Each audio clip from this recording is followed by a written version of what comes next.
आज मैं आपको एक ऐसे इंसान की कहानी सुनाने जा रहा हूं जो किसी राजघराने या बड़े घराने से नहीं आते, बल्कि गांव की मिट्टी से उठकर मेहनत, संघर्ष और लगन की बदौलत आज भोजपुरी सिनेमा के सबसे बड़े सुपरस्टार बने हैं। हाँ दोस्तों, मैं बात कर रहा हूं खेसारी लाल यादव की। बचपन की गरीबी। दोस्तों, खेसारी लाल यादव का जन्म 15 मार्च 1986 को बिहार के छपरा जिले के एक छोटे से गांव में हुआ।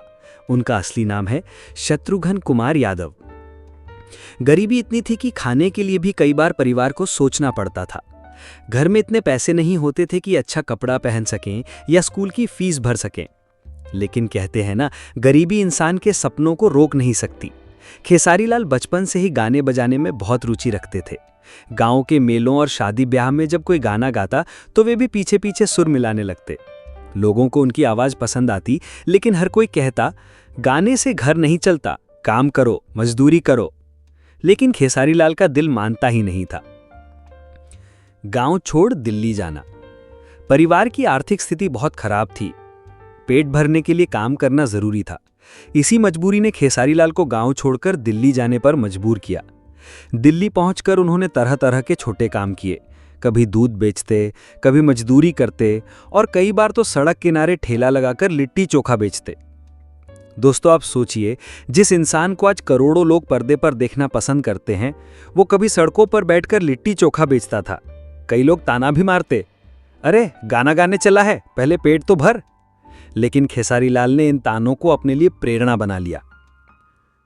संगीत की पहली उड़ान। दिल्ली में रहकर उन्होंने तय कर लिया कि चाहे कुछ भी हो जाए, उन्हें गायक बनना है। लेकिन दोस्तों, गाने की कैसेट रिकॉर्ड करने के लिए भी पैसे चाहिए थे और उस समय उनके पास पैसे नहीं थे। कई बार वे अपने दोस्तों से उधार लेकर स्टूडियो जाते और रिकॉर्डिंग की कोशिश करते।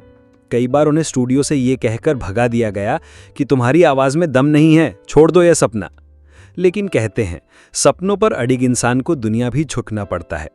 आखिरकार उन्होंने अपनी पहली भोजपुरी एल्बम बनाई, माल भेटाई मेला में। जैसे ही ये एल्बम बाजार में आई, धूम मच गई। गांव गांव, गली गली, चौक चौराहे पर खेसारी लाल के गाने बजने लगे। लोग कहने लगे, अरे ये तो वही लड़का है जो लिट्टी चोखा बेचता था, अब गाना गा रहा है। फिल्मों में कदम।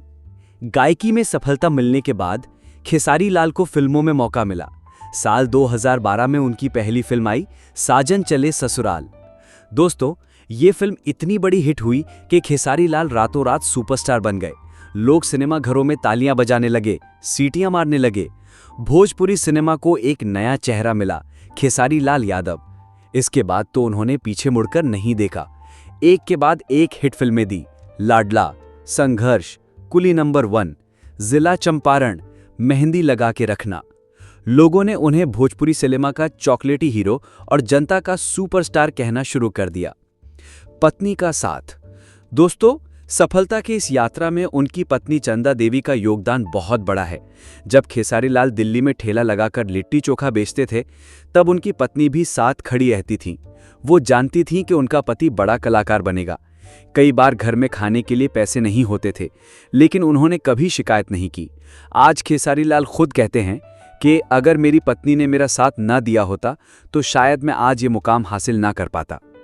टीवी में एंट्री। दोस्तों, 2019 में खेसारी लाल ने टीवी का सबसे बड़ा शो बिग बॉस 13 ज्वाइन किया। इस शो ने उन्हें पूरे भारत में पहचान दिलाई। अब खेसारी लाल सिर्फ भोजपुरी के ही नहीं, बल्कि हिंदी बेल्ट और देश भर के लोगों के दिलों में बसने लगे। आज का खेसारी लाल यादव। आज खेसारी लाल यादव करोड़ों की संपत्ति के मालिक हैं। उनके पास लग्जरी गाड़ियां हैं, शानदार घर है, लाखों करोड़ों फैंस हैं। लेकिन इतनी सफलता पाने के बाद भी वे जमीन से जुड़े हुए इंसान हैं।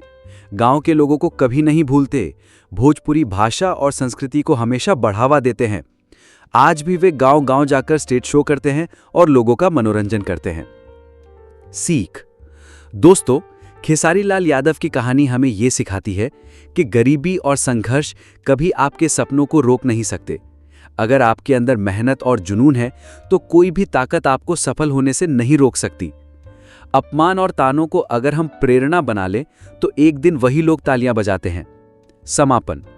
तो दोस्तों, एक साधारण किसान परिवार का लड़का जिसने दिल्ली की गलियों में लिट्टी चोखा बेचा, आज भोजपुरी सिनेमा का सुपरस्टार बन चुका है। ये कहानी हमें बताती है कि संघर्ष जितना बड़ा होगा, सफलता उतनी ही बड़ी होगी। धन्यवाद।